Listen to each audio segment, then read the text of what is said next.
my cousins here in LA that are going to No Kings, which is fine because it's the pursuit of democracy. So I support it and respect it. And the other end of things, I want to tell Americans, you want to know what No Kings really looks like in action? Look at the IRGC, because that's an example of when you actually have an authoritarian power that is literally mowing people down in the streets. And that is not to minimize at all of the very, very real discussions that need to be happening around ICE and around the violation of American freedoms as a result of these raids. Like, I just think that people really do need to put it into perspective. That was Tal-Or Cohen Montemayor discussing the song Windstorms, which Liz Hanlon and I wrote after being inspired by Psalm 64. I'm Shep Rosenman. This is The Rest is Commentary, where we discuss what songs inspired by the Psalms or Tehillim inspire in my guests. Tal-Or is on a mission to make the internet a less hateful place, and she's using data, AI, and sheer determination to do it. She's the founder and executive director of CyberWell, the world's first open database dedicated to fighting online anti-Semitism. A magna cum laude law graduate, IDF veteran, and member of the Israel Bar Association, she's become one of the foremost experts on hate speech, digital platforms, and online extremism. She's advised governments, spoken at the U.S. State Department, and testified before interparliamentary task forces, all in service of one goal: holding social media accountable. You can find out more about Tal-Or and the work she and CyberWell are doing by going to cyberwell.org or finding them on your favorite social media platforms. Tal-Or and I are joined by my friend and mentor, Eli Ovitz, who has spent over 2 decades building bridges across organizations, across borders, across continents.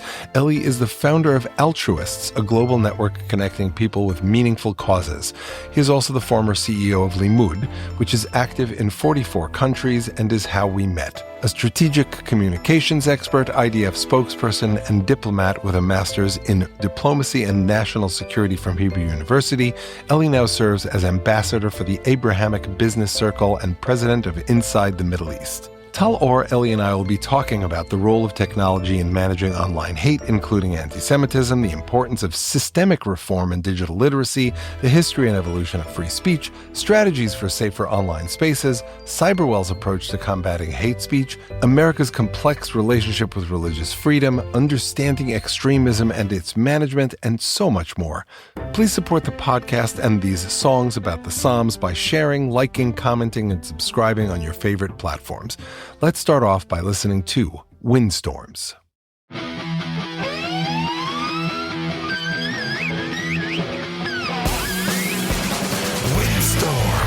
is what you say. Shit show is what you do. Hurricane is what you know. Death blow is inside of you. Hailstorm is what you say. Crossbow is what you do. Floodplain is what you know. Ice flow is inside of you. What is done can't be undone. What is said can't be unsaid. What you know can't be unknown.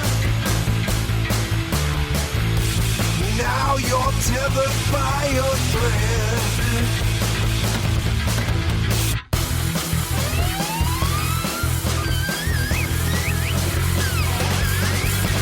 Snowstorm is what you say. Gung-ho is what you do. Mark of Cain is what you know. Backhoe inside of you. What is done can't be undone. What is done can't be undone. What is said can't be unsaid. What is said can't be unsaid. What you know can't be unknown. What you know can't be unknown. Now you're tethered by a thread. Now you're tethered by a thread. Words have weight, meanings of stone. Dropped into a lake. Underwater waveforms surge up onto the shore. Archetypes catastrophe of windstorms. What is done can't be undone. What is done can't be undone. What is said can't be unsaid. What is said can't be unsaid. What you know can't be unknown. What you know can't be unknown. Now you're tethered by a thread. Hello, Tal-Or. I'm so glad that you made it into the podcast room. Me too. Great to be here. Hi, Thank Shep. you. And hello to you too, Ellie. Good to see you. Hi, Shep. Good to be here. This podcast is all about making connections. And for me, connections with other people inspire me. And I'm hoping that they inspire other people.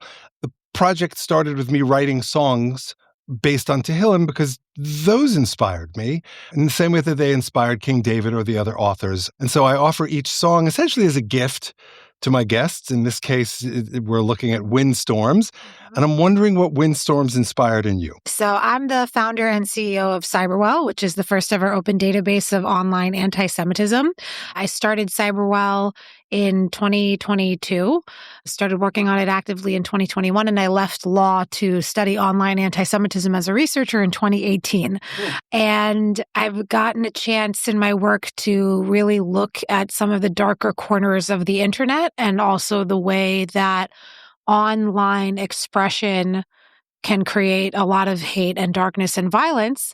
So when I listened to Windstorms, I was reminded a lot about the effect of words and also the way that the digital information space has made us exposed to a lot of things that we can't unknow. What is known can't be unknown, for the good or the bad.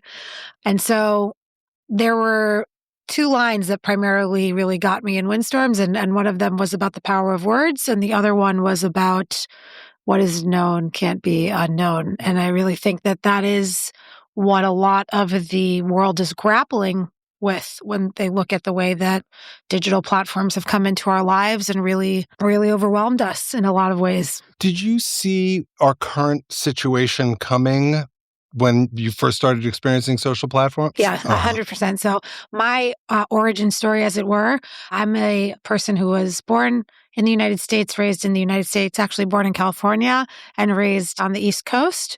But I moved to Israel in 2009. Because of Zionism. I wanted to join the army. I was in the IDF as a lone soldier.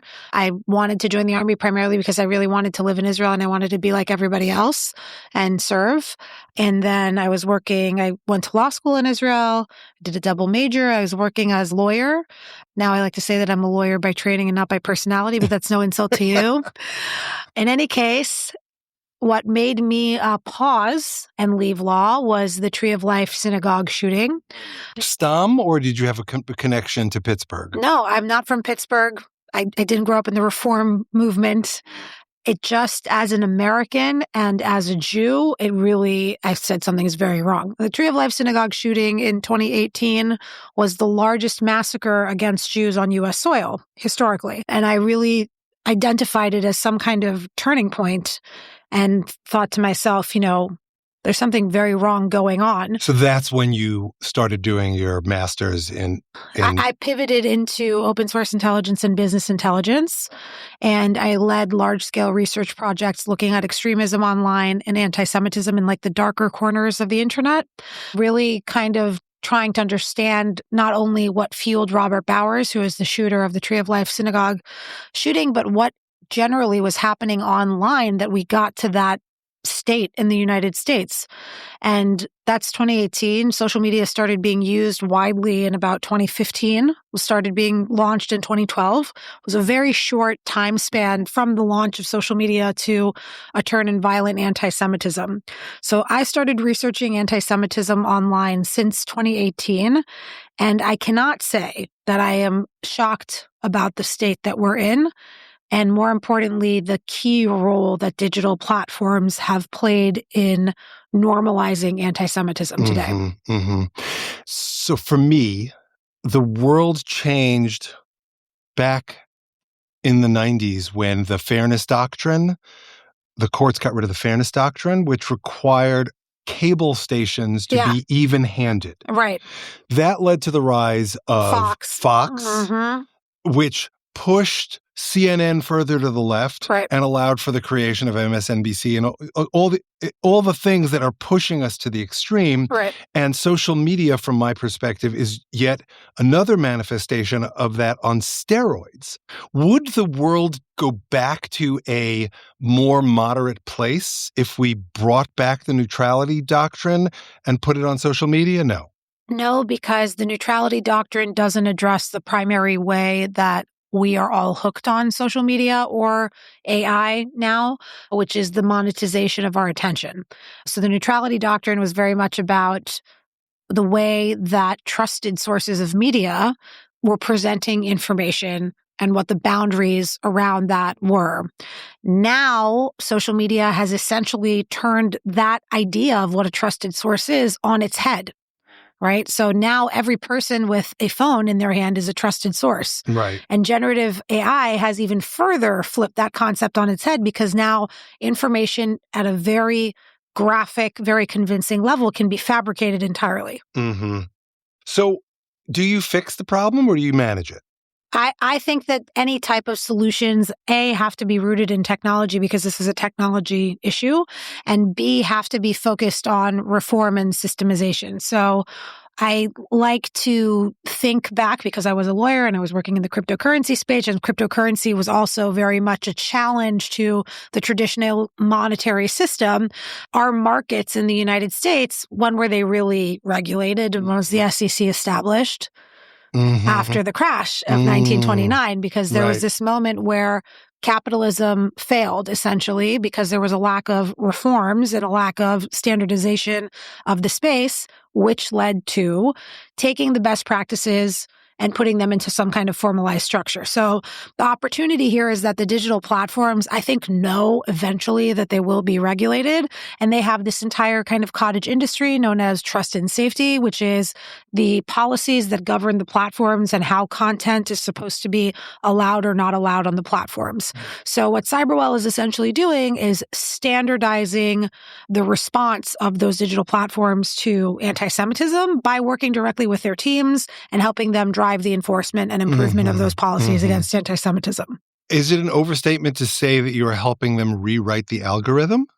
No, in certain cases, no. Okay. It's not an overstatement. I think that the transparency on what trust and safety initiatives affect algorithms, like the personalized algorithm, there's not a lot of data on that. There's not a lot of clarity on that. But certainly when you look at certain enforcement mechanisms that the social media platforms have, aside from removing content, it's also what content will be pushed and seen by people.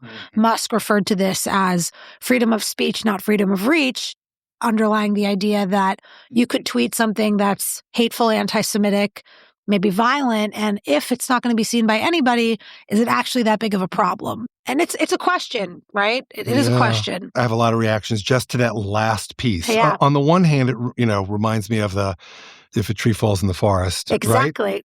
So I want to take this opportunity to mention that I co-wrote Windstorms with my oft writing partner, Liz Hanlon from New York. And this is one of those ones where we get these prompts. I don't think I included the prompt for this. Okay. During Fearless Songwriting Challenge weeks. Sometimes it's very collaborative in the sense where I'll write a stream of consciousness, either prose or in lyric format, and I'll send it to Liz. She'll rewrite it. Sometimes she'll write something and I'll rewrite it. More often than not, she sends me something and I barely have any comments because she's such a good writer. This is one of those ones where I sent her the prompt because it was a busy week for me, and she came back with what you have. I don't think I made any changes to what she wrote, and my role in that context is to react. And this is why I'm looping it back to what we're talking about, because so much about social media is about taking in the information and sometimes you just take it in and it simmers, and sometimes you comment or sometimes you share it. Those are reactions, if you will. So reading these lyrics, I was like, this is a fucking punk tune. And I took it and the angels came to me and said, play this guitar part. And I recorded a verse and a chorus and I copy pasted the verse and the chorus because in fearless songwriting, it takes you an hour. I try to keep it under an hour. Mm-hmm. I copied the verse and chorus guitar parts, and I just sang one take. And then I went back and redid some of the verses to include a group of people that you sometimes can hear on this version of the recording. And once I redo it, you'll fully hear it. And then I added the bridge. The whole song was done in under 45 minutes. Mm-hmm. Now, that's important from my perspective because if you're reacting and you're reacting quickly, Mm-hmm. you don't always have time to check the veracity of the sources. And so that ties back to what you're doing. You're doing some of that work for us and challenging the platforms and developers in how to deliver a product that is already more even and neutral. Yes.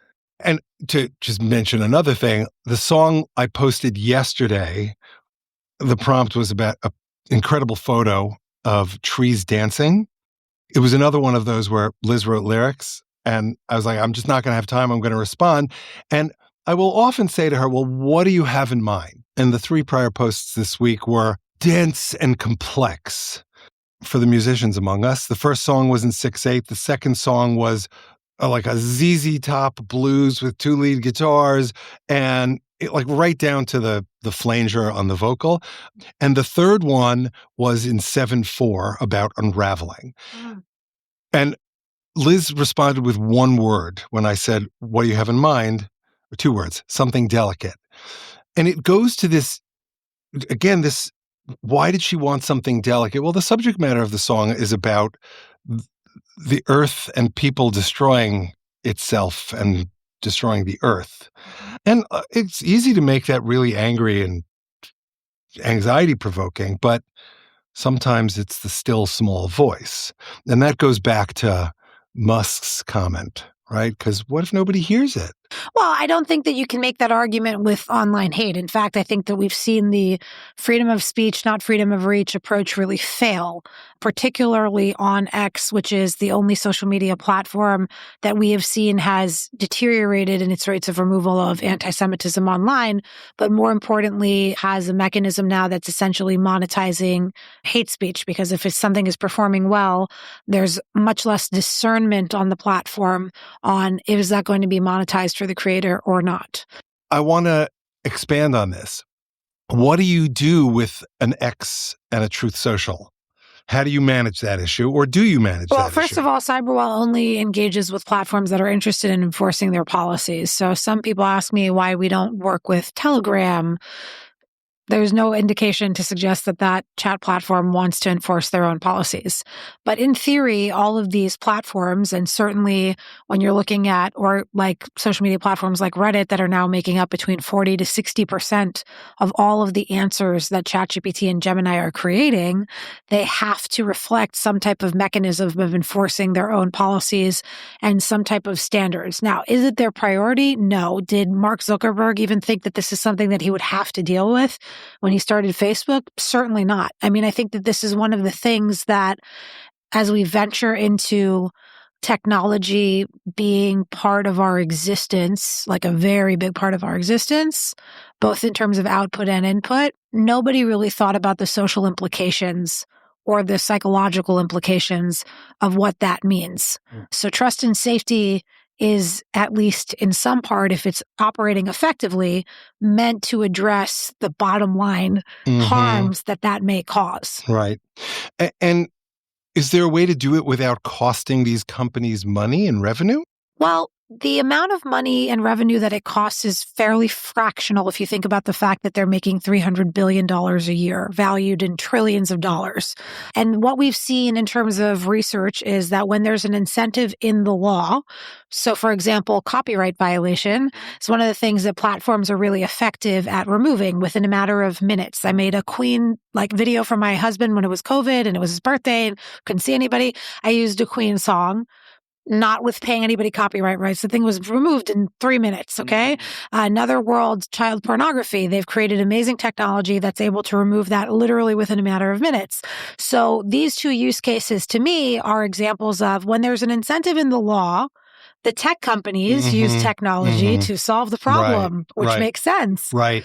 But so both of those they're different, but they're both values-based, and it's about prioritizing the values. In the case of copyright, it's about continuing the creative pursuit, right?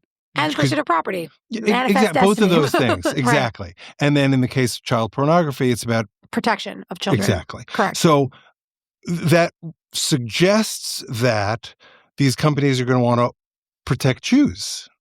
Do they? I don't look at it as they want to protect Jews. I think it's the challenge is from a different perspective, which is that the United States is a country that's built off of freedom of ideas, freedom of speech, freedom of expression, and kind of naively believes that that's exactly what's going on the platforms, when in fact, algorithms absolutely change the way that information and ideas are spread. And I think that that's something that the United States government hasn't really figured out how they want to tackle that.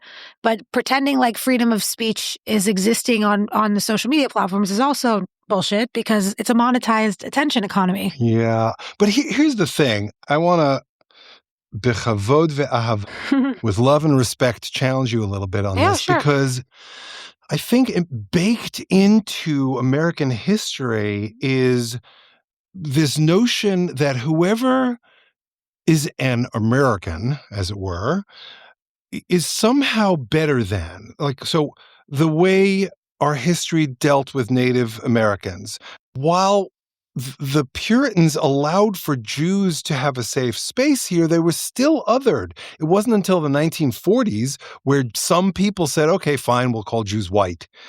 Right? So there's this notion that America is all about free expression, but it's free expression while still saying there's a majority and a minority.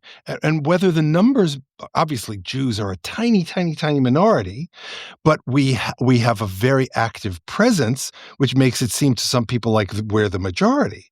So what's America's incentive in that context to protect this minority that to some feels like a majority? America believes in freedom of religion. Period. Does it? Yeah, 100%. I mean, you could say it's a Christian country because we have blue book laws and we have Sundays off, and you could make that argument. That's fine. But a huge part of this country being established was the pursuit of religious freedom and away from religious persecution. And Jews actually found a home in America because of that very big value. Right. And that could be imperfectly executed, and there was absolutely discrimination and racism against Jews. And anybody who wants to tell you otherwise obviously didn't live through it themselves, right? But it is very clear that now the United States is in a big reckoning moment with itself internally on a lot of different issues. Freedom of religion being one of them, and freedom of expression being one of them. What I would like to suggest about the digital platforms is that we maybe naively thought, oh, this is just more speech. Oh, this is just more information. This is just more expression. And that really ignores the mechanism of how that speech, information, and expression is rewarded. Because back in the day, when you were John Locke and trying to make some arguments, you had to be literate to even read what John Locke had to say. For those who don't know who John Locke is, can you explain?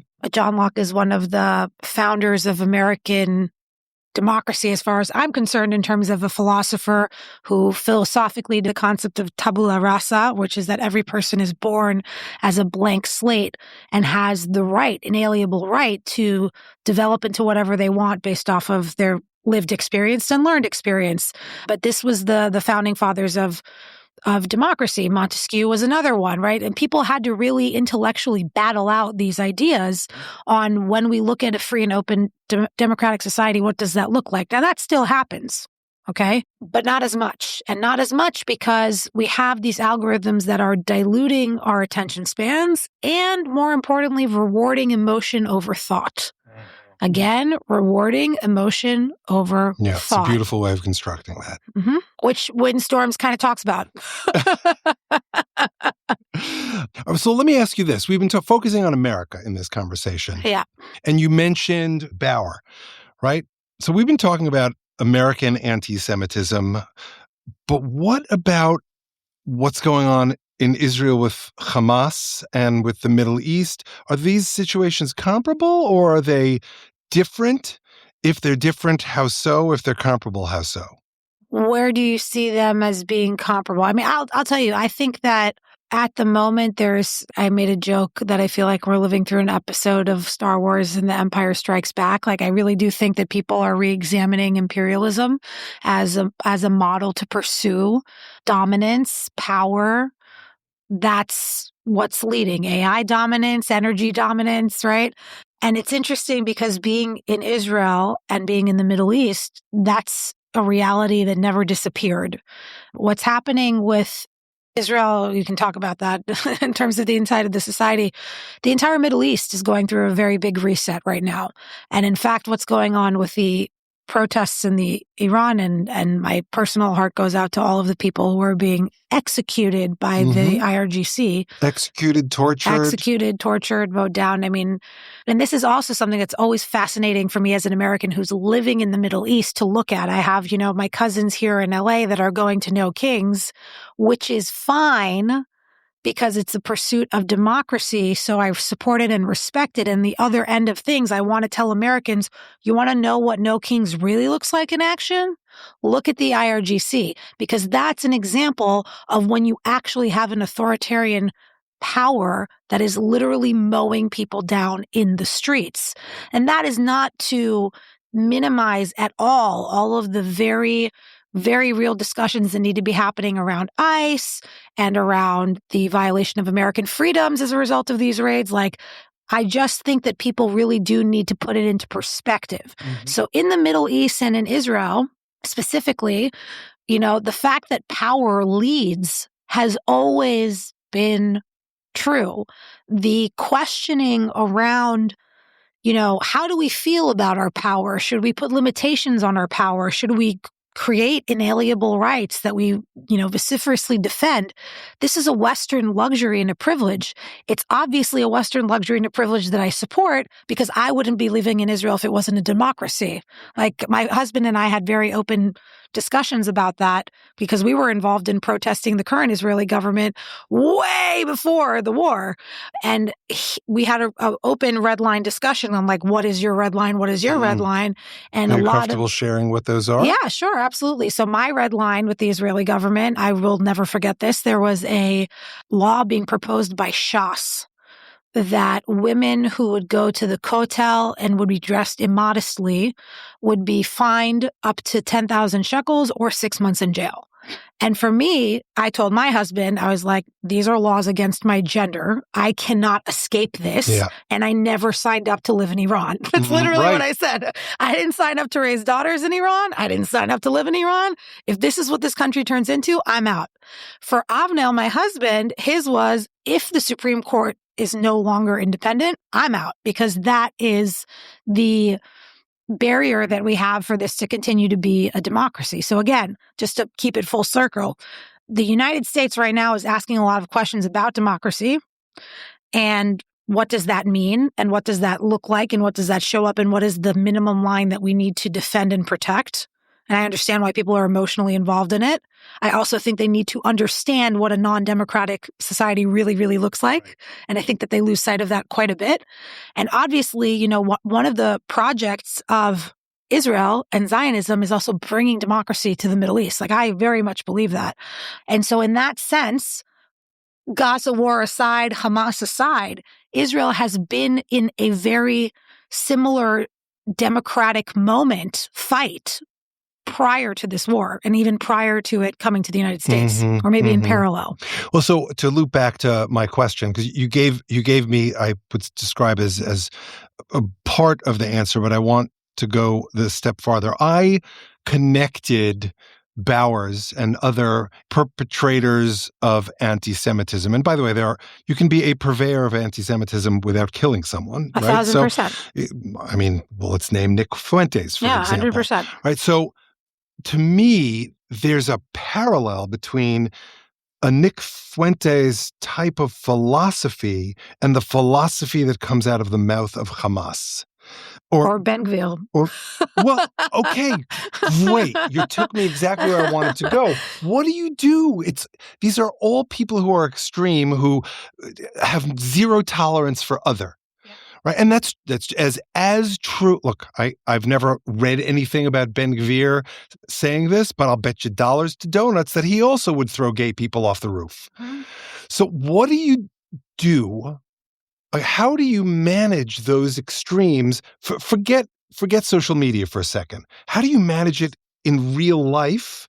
And then is there a lesson to be learned? I couldn't forget social media because I think it's just such a huge part of why the extremes have become not manageable, right? So like the idea behind Western democracy is that our open, free society and really trusting the people to be wise enough not to buy into extremist garbage, that is based off of a very big assumption that A, they're smart enough, and B, their minds are not being hijacked by very powerful technology.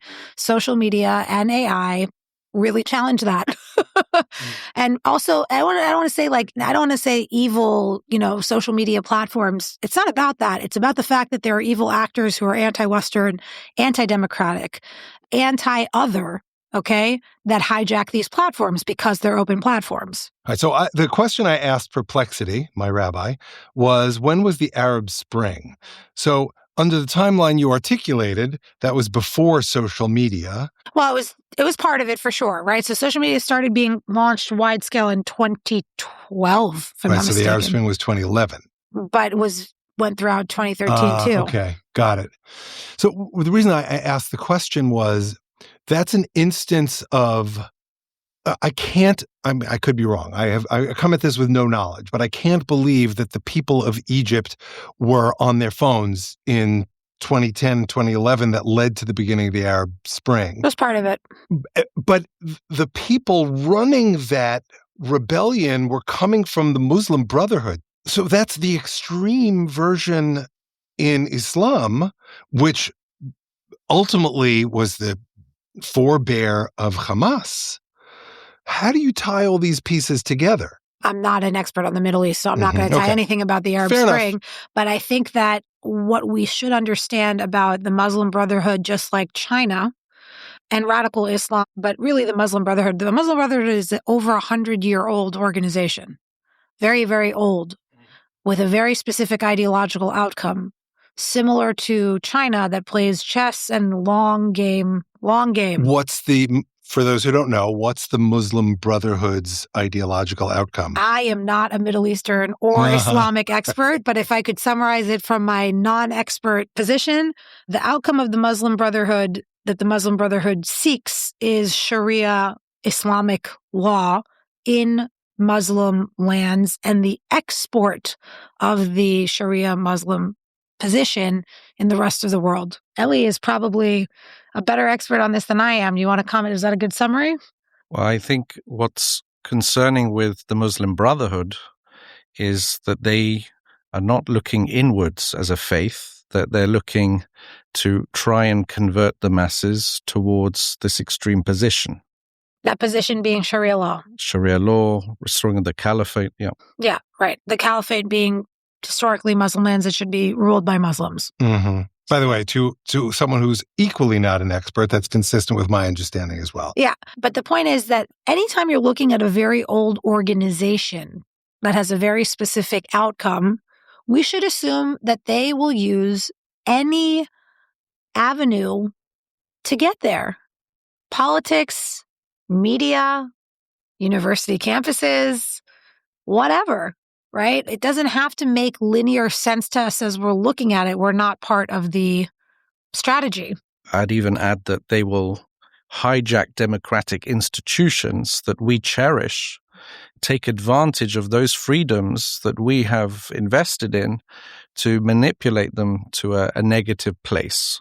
And that's where even these concepts, notions of freedom of expression, etc., it can easily be misunderstood and taken to a place which is very dangerous. Right. Well, I think there are clear manifestations of that in all of these very extreme organizations. Hamas uses human shields to protect their leadership structure.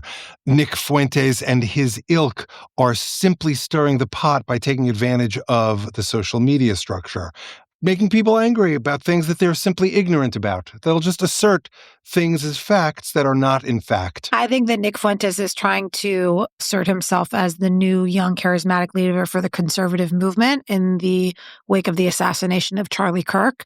And I think that it would do all of us a really big favor to recognize that that's exactly what's going on, and to also really acknowledge, even if you don't agree with Charlie Kirk's, teaching, sayings, philosophy, whatever, that is not what he was trying to do for conservative youth. It's about galvanizing youth, which is one of the things that I'm probably concerned about the most. And it's also the thing that concerns me the most about social media. Like when I talk to people about the issues that are surrounding digital platforms and social media, I'm more concerned about young people than anybody else, because at least I have a reference points from before computers, after computers, before social media, after social media. I have some kind of reference point to imagine in my brain what that looks like and what educating myself looks like without that. And young people don't. And they also have no digital literacy curriculum. They have no explanation on what goes into these platforms, what's monetized, what's incentivized, what's rewarded.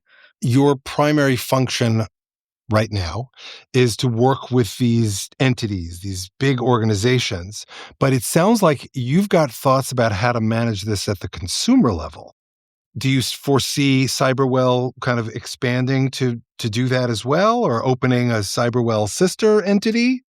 Sure, of course. You have to think about it, because I think that capitalism is a very, very powerful frame of reference. I think that freedom of expression is a powerful frame of reference. And I think that it would be easier for the United States to come up with a digital literacy program that was required by law in public schools than reform the tech space. Right. So, of course, I've given that some thought. Our current government is disinclined to legislate. It's not the current administration. It's been all administrations. They've completely not been able to regulate this You're space. talking about this space. I'm talking about just as a general inclination to legislate or not. Biden and Obama were more inclined to legislate in certain areas. Trump and his crew are less inclined to legislate, except if it's about gerrymandering. Given that there's a disinclination to legislate, and you know what, I'm going to put this out as a request, because I think that you're really onto something here. And I think that users, Amcha, regular people like me and like all the people I know, need guidance in this. Oh, for sure. We were here before with Hadass. Have Hadass shoot your top 10 recommendations for what Amcha can do to help build their curriculum in short bites that are accessible and digestible by young people, and then find the kids of all of your supporters and have them push it out there on TikTok and X and all that. And obviously I'm going to leave the delivery system of that to you, but I think that that's a powerful, powerful tool that regular folks need. Oh, for don't even know that they need. They don't even know that they need it. The government doesn't know it either. Yeah. I can give an example that in the UAE, they have a morality curriculum. And now what does that look like? At ethics and AI. And so from state level, they're looking at these issues, and there's a lot we can learn from that. But, Tal-Or and I met during what I would say is one of the darkest hours. We were here in LA on October 7th. It was a real dark chapter. And as you said, Shep, I'm privileged to work in connecting people, but meaningful connections. And very, very quickly, when I was connected to Tal-Or, I said more people need to know what Tal-Or is doing. More people need to know what CyberWell is standing for, and to invest in it. There are people you meet who are before their time. I don't mean that in terms of age, but in terms of innovation and understanding. And we're at this moment now where people are beginning to wake up and understand, wow, what I don't know, what I don't understand. And the beauty is it's not all doom and gloom, because Tal-Or and her team have built a system and relationships, trusted partnerships, which enable us to have a solution as a Jewish community, as a society, in areas that we might not fully understand, but we can make a difference. We can actually engage in those areas. Thank you, Eli. I have one last question, and Sure. then I will offer a bracha, as I sometimes do when we end this. Okay. My last question is, can regular folks support CyberWell's efforts? Yeah. And if so, how? We're a fully independent Israeli nonprofit. We are operating here with a couple of Here in fiscal... the U.S.? Here in the U.S. Well, we operate globally because we work with social media platforms from around the world. But if you're interested in supporting CyberWell, we work with multiple fiscal sponsors here. We're also going to be set up with digital giving on our website, which is cyberwell.org. All of our research is also available at cyberwell.org/reports for people who are interested in knowing more about online anti-Semitism and understanding the space. Amazing. So, like you, Eli, I was very taken with not only Tal-Or as a human, and I wish we had more time because I wanted to dive more into that. We can do it in the next time I'm in LA. The second episode. Another song. But also just kind of your vision and passion about this. And so this is what leads me to my bracha for you, my blessing, which is may your efforts continue to reflect your name. May the work that you do be the dew, as Rafi Zaram corrected me, or the dew, as we like to say here in Los Angeles, be the dew that moisturizes the field from which good things grow, and may you bring light to the dark corners of the internet so that all the shadows go away. Amen. Thank you so much, Shep. Toda rabba. Thank you. I really appreciate you coming out here. Thanks so much for listening. Special thanks to Tal-Or and Eli for joining me, to Liz Hanlon for co-writing Windstorms with me, to David Coyle for his help in producing this episode, to E. Rose for his help producing this song and this episode, to Jessica Chana Swedler for her help on social media, to Liat Silvera for designing the podcast logo, and to my wife Shari, who is my port in any storm, including windstorms. You can find Windstorms and all of the other songs in this song cycle on most platforms that stream or download music, including Spotify and Apple. Please support the podcast and the songs by sharing, liking, commenting, and subscribing on your favorite platforms. In the next episode of The Rest is Commentary, I'll be talking with Rosie Wolkind. We'll be talking about her dad and my dear friend Ivan Wolkind, whose yahrzeit, the anniversary of his date of death, is coming up on April 19th, 2026. We discuss navigating grief and memory, processing grief, the role of mentorship, the importance of community, navigating fear and community in today's world, fear and polarization in politics, the duality of joy and sadness, the impact of grief on empathy, choosing joy, and so much more, all inspired by Rosie's thoughts after listening to Here I Am, inspired by Psalm 30. Please join us.